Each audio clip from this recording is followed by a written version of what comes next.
all writings, and I'm going to be your next open interpretation presenter for today's round. Before I get started, would you guys mind if I remove my name tag and place it on the table? Thank you so much. Before I begin, I would like to make a brief disclaimer. This speech may contain potentially intense or sensitive material. I have my clock set here at 0 minutes and 0 seconds, so if you guys are ready, let's go ahead and get started. The scene is in hell, at the annual dinner of the Tempters Training College for Young Devils. The principal, Dr. Slubgob, has just proposed the health of the guests. Screwtape, who is a very experienced devil and is the guest of honor, rises to reply. Who is your true enemy? Ephesians 6:12 answers this, quote, "For we do not wrestle against flesh and blood, but against the spiritual forces of evil," end quote. So join me as we enter enemy territory and hear an address by fictional demon Screwtape explaining hell's strategies. And remember, our enemy is real and dangerous. Remain watchful. Screwtape proposes a toast by C.S. Lewis.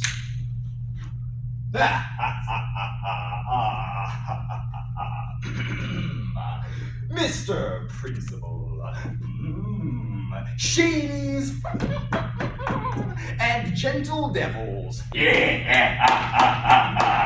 It is customary on these occasions for the speaker to address himself to those among you who have just graduated and will soon be placed to official tendership on earth to private persons.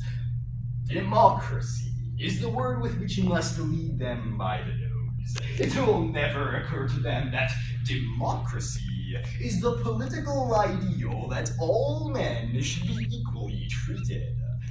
You are to use the word purely for its selling power. Make a stealthy transition in their minds from this political ideal to a factual belief that all men are equal, which prompts a man to say, "I'm as good as you."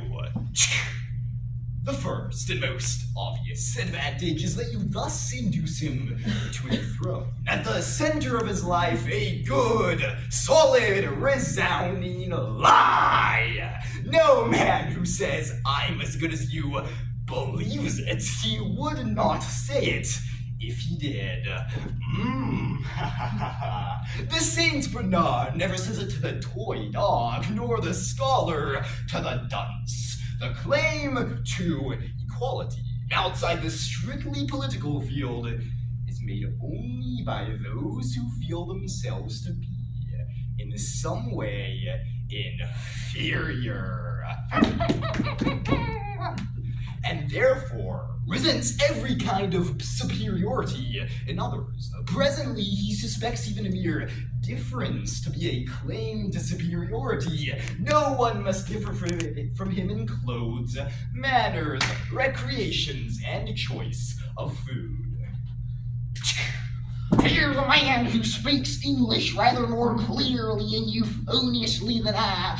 Must be a vile, upstage, la-da-da affectation. Here's a man who doesn't like hot dogs.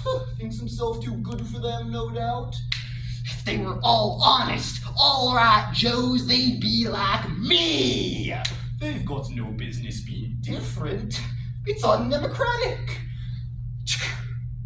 Now, this useful phenomenon is by no means new. Under the name of envy, it has been known to humanity for thousands of years. The delightful novelty of the present situation is that you can sanction it, make it respectable, and even laudable by the use of the word democratic. But that is not all. I am incredibly informed that young humans sometimes suppress a taste for classical music or good literature from a fear of being undemocratic. It might make them different, might offend the way of life, might take them out of togetherness. They might, horror of horrors, become individuals. All is summed up in a prayer which a young female human is said to have uttered recently.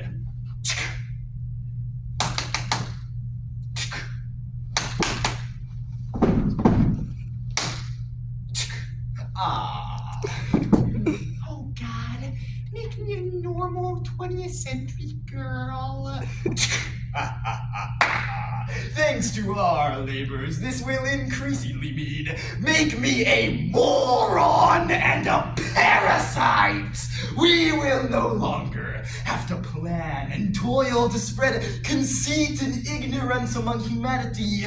The little vermin will do it for us.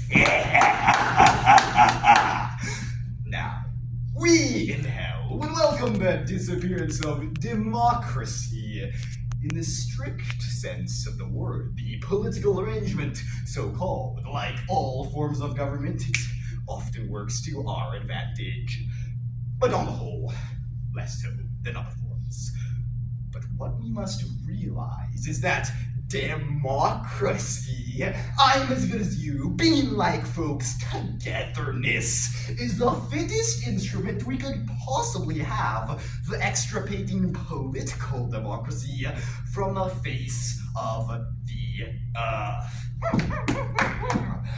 But I would not encourage in your own minds that delusion that the fate of the nations is more important in itself than that of individual souls. The overthrow of free peoples and the multiplication of slave states are for us but a means.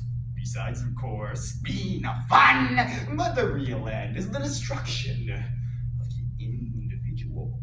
For only an individual can be saved or damned, become sons of the enemy, or food for us. I'm as good as you. It is a useful means for the destruction of democratic society, but it has a far deeper value. As a state of mind which, excluding humility, charity, contentment, and gratitude, turns a human away from almost every road which may finally lead him to heaven. But now it falls to my lot to propose the health of Principal Slumgob and the Tempter's Training College. Fill your glasses, gentle devils. Ooh, I see and smell that even under wartime conditions, the college cellar still has a few sound old dozen vintage Pharisee. Well, this is like old times. Hold it beneath your noses for a moment, gentle devils. Ooh, different types of Pharisee have been harvested, trodden, and fermented together to produce subtle flavors.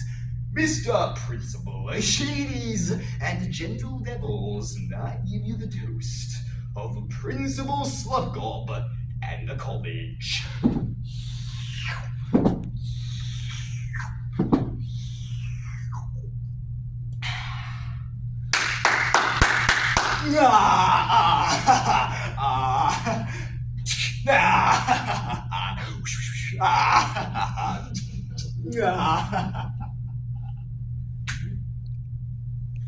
Screwtape is fictional, but his strategies and desire for our destruction are very real. So how should we respond? 1 Peter 5:8-9 says, quote, "Be sober-minded, be watchful. Your adversary, the devil, prowls around you like a roaring lion, seeking someone to devour," end quote. We have a powerful enemy.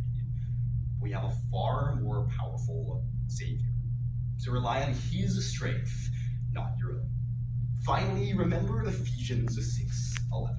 Quote, put on the whole armor of God, that you may be able to stand against the schemes of the devil.